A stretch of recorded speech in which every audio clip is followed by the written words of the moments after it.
Today, I have some good news to report from the Middle East. I just spoke with the Prime Minister of Israel and Lebanon. I'm pleased to announce that their governments have accepted the United States proposal to end the devastating conflict between Israel and Hezbollah. I want to thank President Macron of France for his partnership in reaching this moment. For nearly 14 months, a deadly conflict raged across the border that separates Israel and Lebanon. A conflict that began the day after the October 7 attack by Hamas on Israel.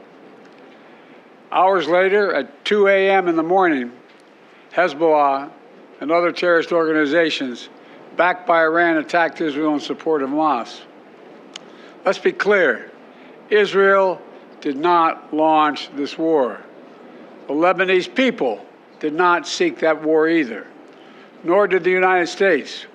Under the deal reached today, effective at 4 a.m. tomorrow local time, the fighting across the Lebanese-Israeli border will end. This is designed to be a permanent cessation of hostilities. What is left of Hezbollah and other terrorist organizations will not be allowed, I emphasize, will not be allowed to threaten the security of Israel again.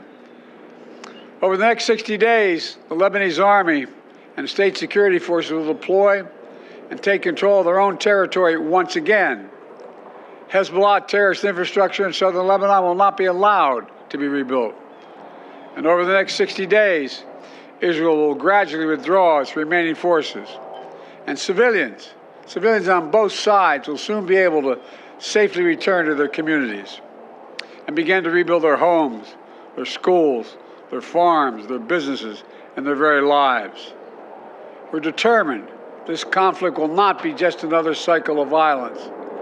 And so the United States, with the full support of France and our other allies, has pledged to work with Israel and Lebanon to ensure that this arrangement is fully implemented, the agreement totally implemented. There will be no U.S. troops deployed in southern Lebanon. This is consistent with my commitment to the American people to not put U.S. troops in combat in this conflict. Instead, we, along with France and others, will provide the necessary assistance to make sure this deal is implemented fully and effectively. Let me be clear.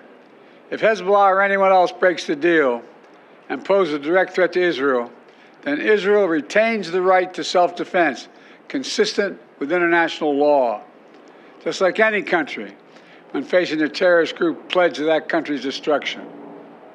At the same time, this deal supports Lebanon's sovereignty, and so it heralds a new start for Lebanon, a country that I've seen most of over the years, a country with rich history and culture. If fully implemented, this deal can put Lebanon on a path toward a future that's worthy of its significant past.